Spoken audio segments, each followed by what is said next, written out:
गोविंदाय नमो नमः। सभी को जय श्री राधे, जय श्री सीताराम।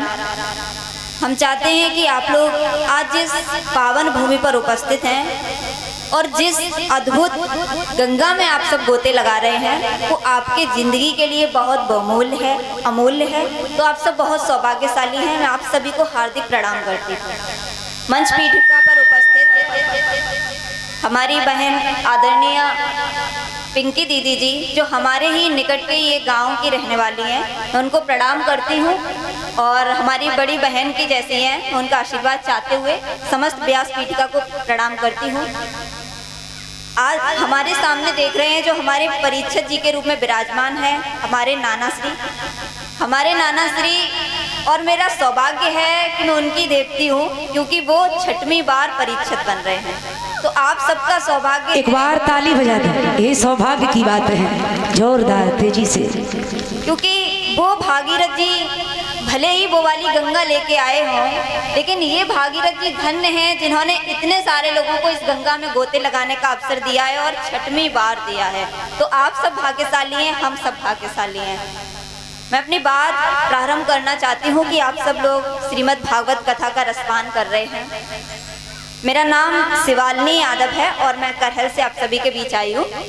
मैं ज़्यादा तो नहीं, बस छोटी मोटी कविताएं लिख लेती हूँ, लेकिन आप सभी के आशीर्वाद से, गुरुजनों की कृपा से ऊंचे ऊंचे मंचों तक भगवान की कृपा से पहुँचने का आशीर्वाद मिलता है। वही कविताएं आप सभी को सुनाना चाहती हूँ, थोड़ा बताना चाहती हूँ कि भागवत का महत्व क्या है। आप लोग जिंदगी में जो लोग सोचते रहते हैं ना कि जो भजन करने की उम्र है, हमसे भी लोग कहते थे कि बेटा अभी आप पढ़ाई करो, ये सब कहाँ, ये सारी चीज़ें क्यों कर रही हो। लेकिन मैं बता दूं, मैं पढ़ाई भी कर रही हूँ, डॉक्टरी क्षेत्र में हूँ और नर्स का कोर्स कर रही हूँ। तो ज़रूरी नहीं है कि आपको जो शिक्षा लेनी है वो स्कूलों से ही मिले। अगर आपके जीवन में आपने जो वास्तविक जीवन को जीने वाली शिक्षा है वो नहीं सीखी है तो कुछ नहीं सीखा है। वो वाली शिक्षा, जो डिग्रियां होती हैं, वो हमें नौकरी तो दिलवा सकती हैं, लेकिन ज़िंदगी कैसे जीनी है वो नहीं सिखा सकती हैं।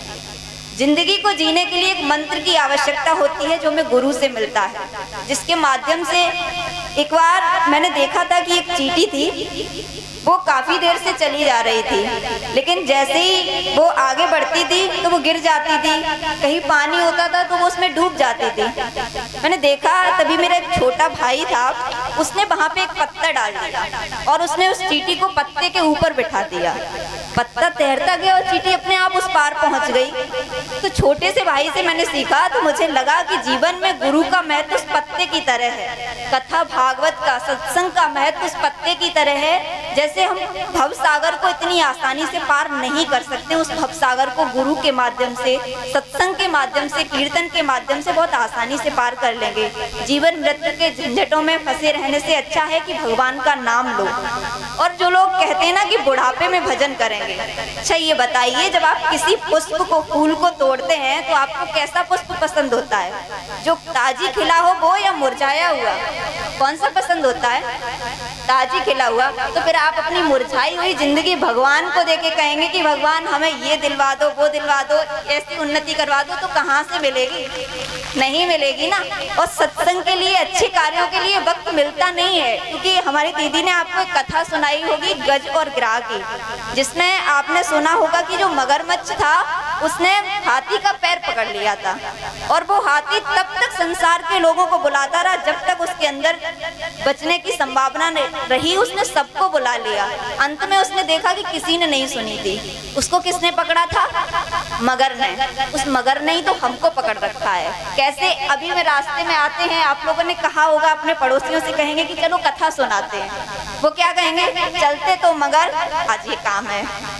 अपने बच्चों को ले जाओगे, वो स्कूल जा रहे होंगे, और बड़े बूढ़ों से कहेंगे, वो कहेंगे सर्दी है, कहेंगे चलते तो मगर आज बहुत कोहरा है। इस मगर ने हम सबकी जिंदगी पकड़ रखी है। इस मगर से निकलना है तो भगवान की तरफ मुड़ो, भगवान को ध्यान करो। और सबसे पहली बात मैं बताना चाहूँगी कि भगवान को पाने के लिए, भगवान से मिलने के लिए पहले इंसान बनना होगा। और इंसान वही होता है कि उससे जितने रिश्ते जुड़े हुए हैं वो उनका पालन करे। सबसे पहला रिश्ता जो हमें इस धरती पे लेके आया है, हमारे माता पिता। हम जो बातें करें वो बेशक रूप से अपने परिवार पर करें तो निश्चित रूप से राष्ट्र का अच्छा निर्माण होगा। छोटे मुंह बड़ी बात कहेंगे कि हम पाने तो चलते हैं भगवान को और होते खुद नहीं इंसान हैं, तो भगवान कहाँ से मिलेंगे। भगवान से चाहते हैं कि हमें बड़ी बड़ी चीजें मिल जाएं, ये सब मिल जाए, हम क्या करते हैं अपनी जिंदगी बर्बाद करते हैं। जिन माता पिता ने जन्म दिया उनका सम्मान नहीं करते हैं तो भगवान आपको खुश कैसे रखेगा।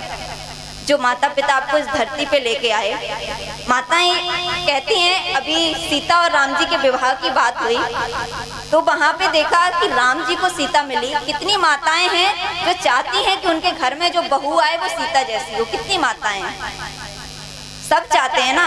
हमारे पिता लोग कितने चाहते हैं कि उनकी बहू घर में सीता जैसी आए, सब चाहते हैं। अच्छा ये बताइए सीता जी मिली किसको थी? श्री राम को। तो सबसे पहले आप दशरथ और कौशल्या जैसे माता पिता बनिए, बच्चों के अंदर राम लक्ष्मण भरत जैसे संस्कार डालिए, आपको पुत्रवधु सीता ही मिलेगी। इस बात की गारंटी मैं देती हूँ आपको। आप उस योग्य होंगे, प्रकृति आपको वही चीज देती है। मैंने कविता में लिखा है कि कर्म ऐसे करो जग में, कर्म ऐसे करो जग में तुम्हारा नाम हो जाए। कठिन है राह जो सत की मगर आसान हो जाए। अगर हर तात दशरथ सा बने माता कौशल्या सी, मुझे विश्वास है हर घर का दीपक राम हो जाए। मुझे विश्वास है हर घर का दीपक। मैं देखा है बड़े बड़े शहरों में तो वृद्धाश्रम चलते हैं। हमारे नाना जी का भाग्य देखिए कितना अच्छा है। ये संस्कारों की बदौलत है कि आज उनकी इतनी सेवा होती है, उनके बेटे बहू बेटियां सब उनको इतना मानते हैं और वो आपके लिए कुछ अच्छा कर पा रहे हैं सिर्फ संस्कारों की बदौलत। तो अपनी आने वाली पीढ़ी को, बच्चों को जब बैठाएं तो आजकल देखा है कि बच्चों को मोबाइल पकड़ा दिया जाता है, बच्चे उससे सीख रहे हैं। तो बच्चों को सुनाइए, कथाएं सुनाइए उनको। माता कौशल्या ने राम जी को जो संस्कार दिए, माता सुमित्रा ने अपने दोनों पुत्र, एक राम जी के साथ लगा दिया, एक भरत जी के साथ सेवा में लगा दिया। तो वो संस्कार बच्चों को दीजिए। घरों में बंटवारा इसी वजह से हो रहा है कि हम लोग उनको वो संस्कार नहीं दे पा रहे। इसी का कारण है बंटवारा। फिर बुढ़ापे में जब वो हालत होती है तब देखी नहीं जाती है। क्योंकि मैंने कहा है, किसी एक मुक्तक लिखा है मैंने कि रहम है जिसके अंदर, रहम है जिसके अंदर रहमान वहीं पर रहता है। रहम है जिसके अंदर रहमान वहीं पर रहता है। अहम है जिसके अंदर हैवान वहीं पर रहता है। और जिस घर में माँ बाप सदा हंसते दिखाई देते हैं, जिस घर में माँ बाप सदा हंसते दिखाई देते हैं, मंदिर और मस्जिद से पहले भगवान वहीं पर रहता है। तो कोशिश करो जो भगवान आपके घर में है उसे पहले प्रसन्न करो। जब वो प्रसन्न होंगे तो परमात्मा अपने आप प्रसन्न हो जाएगा। कुछ कविताएं आप सभी के मत पढ़ती हूँ। राम सीता जी की बात चल रही थी, एक छंद रखना चाहती हूँ आप सभी के बीच। श्री राम जी पर बोलने का सामर्थ्य किसके अंदर है? जो स्वयं सिंधु के रूप में हो, उनकी तुलना मैं क्या ही कर लूंगी, जो बूंद के समान भी नहीं हो उनके समझ। तब पढ़ना चाहती हूँ कि जिनकी चरण रज पाके सिला नार बनी, ऐसे राम नाम की ये महिमा अपार है। नारद ने बाँचो, हनुमान ने भी गायो राम, महादेव ने भी जाको पायो नहीं पार है। कि जिनके प्रताप से ही पाहन भी तैर जाएं, ऐसो राम नाम सब वेदन को सार है। मेरी भी विनय सुनो दीनन के नाथ, अब चरण तिहारे में नमन बार बार है। कृष्ण जी की एक बेहतरीन कथा सुनी होगी आप सबने कि राधा जी को किसी चीज से कोई परेशानी नहीं है। राधा जी को सबसे ज्यादा परेशानी थी तो बांसुरी से थी, कि वो बांसुरी हर वक्त एक निर्जीव बांसुरी उनके अधरों को कैसे चूमती रहती थी। तो एक छंद पढ़ना चाहती हूँ वहीं से। कृष्ण जी हैं कारे कारे, कृष्ण जी हैं कारे कारे, यमुना के नीर से तो लहर बीच उठती तरंग मेरी राधिके।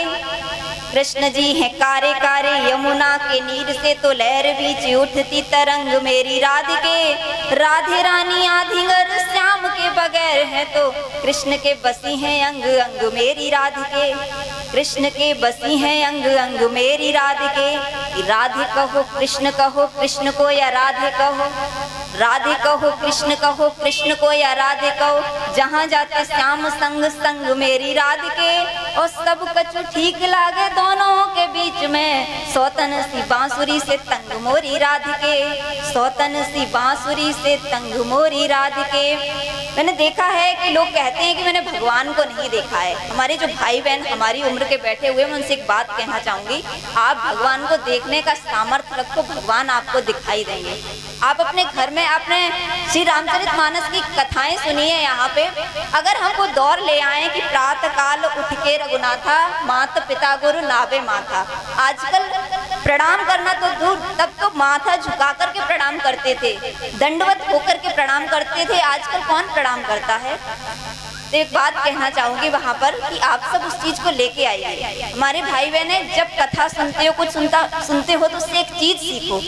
एक चीज़ सीख के जाओगे तो आपके पास एक दिन हजारों सीख होगी जो आप अपने जीवन में उस चीज़ को धारण कर सकोगे। तब मैं कहना चाहूँगी कि किसने कहा कि धरती पर भगवान नहीं है? किसने कहा कि धरती पर भगवान नहीं है? माँ बाप से ऊंचा तो आसमान नहीं है। किसने कहा कि धरती पर भगवान नहीं है? माँ बाप से ऊंचा तो आसमान नहीं है। वह घर नहीं शमशान है, बीहड़ का रूप है जिस घर में माँ बाप का सम्मान नहीं है। तो अपने माता पिता को जीवन का सबसे पहला गुरु, पहला परमात्मा, उनको लेके चलो, आप जीवन में सब कुछ पालेंगे। क्योंकि हो अगर ईमान दिल में रास्ता अगर खास है, माँ बाप के शब्दों पे बंदे गर तेरा विश्वास है नहीं मुश्किल भी कुछ, प्रयास करके देख ले। तू एक कदम कर चल उधर, वो 4 कदम तेरे पास है। तू एक कदम कर चल उधर, वो 4 कदम तेरे पास है। तो आज से ये चीज़ सीखिए कि यहाँ से इस कथा के 7-8 दिन से आप अपने जीवन में भगवान के नाम की थोड़ी सी चीज़ों को बढ़ाएं। जरूरी नहीं है कि आप कहें कि हमें समय नहीं मिलता है, हम भी पढ़ाई भी करते हैं, घर पर भी रहते हैं, तो हमें भी समय निकालना पड़ता है। वो कैसे निकलेगा कि आप जो काम कर रहे हैं, आप झाड़ू लगा रहे हैं तो जब उठा रहे हैं, घर को साफ करें तो राम राम, राधा राधा जाप करिए उसका। आप घर में आटा गूंथ रहे हैं, खास करके महिलाएं, घर में लड़ाई झगड़े क्यों हो रहे हैं? क्योंकि हम जिस वक्त भोजन तैयार कर रहे होते हैं उस समय कहीं लड़ाई झगड़े दिमाग में, कहीं रो रहे होते हैं, कहीं घर वालों पे चिल्ला रहे होते हैं, तो वो अन्न जो ग्रहण करता है उस पर उसका प्रभाव पड़ता है। तो कोशिश कीजिएगा खास करके जब घर के लिए भोजन बनाएं तो उस भोजन में सात्विकता आनी चाहिए। भजन आप गा नहीं सकते हैं तो बजा लीजिए मोबाइल में और सुनिए उनको, फिर उस भोजन की महक देखिए, प्रसाद बन जाएगा आपके लिए। और उस अन्न को जो ग्रहण करेगा उसके जीवन में निश्चित रूप से सकारात्मक परिवर्तन होंगे। तो इस चीज़ को थोड़ा बहुत अपने जीवन में धारण करें, ताकि सुनने से कुछ नहीं होता है, धारण करने से ही सब कुछ होता है। कुछ दिन बाद, 1-2 दिन बाद हमारी दीदी भी कहीं दूसरी जगह कथा कहेंगे जाके, आप सब भी यहाँ का यहीं छोड़ जाएंगे तो क्या मतलब है? वैसे कथा में कुछ लोग आते नहीं हैं। दीदी बता रही थी कि शाम को काफ़ी लोग आते हैं। मैं एक बात और बताऊंगी, एक दिन और बहुत लोग आएंगे। तुलसीदास जी ने एक बहुत अच्छा दोहा कहा है कि राम नाम के आलसी, खाए के होशियार, तुलसी ऐसे नरन को कोटि कोटि धिक्कार। कुछ लोग होंगे उनकी सीधी नज़र भंडारे वाली तारीख की होगी, उस दिन इतनी भीड़ होगी क्योंकि उनके लिए भोजन वही है। वो भोजन शरीर को वृद्धि भले कर सकता है, लेकिन मन की वृद्धि के लिए, मन की अच्छाइयों के लिए सच्चा भोजन यही है जो आपको मिल रहा है। तो आप सब भाग्यशाली। बाकी यही कहूँगी कि जो है ज़िंदगी में वो वापस नहीं आता है। हर चीज़ को अच्छे से जीना सीखिए, क्योंकि हमारे परम पूज्य गुरुदेव भगवान श्री विष्णु चेतन जी महाराज एक बात कहते हैं कि नाक से बहेगा नाला, लाठी से पड़ेगा पाला। नाक से बहेगा नाला, आंखों में तनेगा जाला, लाठी से पड़ेगा पाला जरा जिंदगानी में। खड़े खड़े वस्त्रों में करोगे मलमूत्र त्याग, खड़े खड़े वस्त्रों में करोगे मलमूत्र त्याग, पड़े पड़े थूकते रहोगे पीकदानी में। जिस बुढ़ापे का आप इंतजार कर रहे हो, देखिए वो बुढ़ापा कैसा है, तब आप भजन करोगे क्या? नहीं कर पाओगे। कि आंखों में तनेगा जाला, लाठी से पड़ेगा पाला, नाक से बहेगा नाला जरा जिंदगानी में। खड़े खड़े करोगे वस्त्रों में मलमूत्र त्याग, पड़े पड़े थूकते रहोगे पीकदानी में। भक्ति का करोगे ध्यान, भक्ति का करोगे ध्यान, जब शक्ति ना रहेगी पास, राम नाम बंद होगा तुम्हारी मनोवाणी में। इसीलिए योगन से योग करो, भोगन से वियोग करो। राम नाम लेना है तो ले लो भाई जवानी में, राम नाम लेना है तो ले लो भाई जवानी में। बहुत बहुत धन्यवाद, सभी को प्रणाम करती हूँ और चाहती हूँ कि आप सब यहाँ से सीख के जाएं। अपने नाना जी को प्रणाम करती हूँ कि उन्होंने मुझे ये संस्कार दिए, उन्होंने जो बीज रोपित किया वो आप सबके बीच उसकी एक झलक दिखा सकी हूँ। मैं सभी को प्रणाम करती हूँ। बहुत बहुत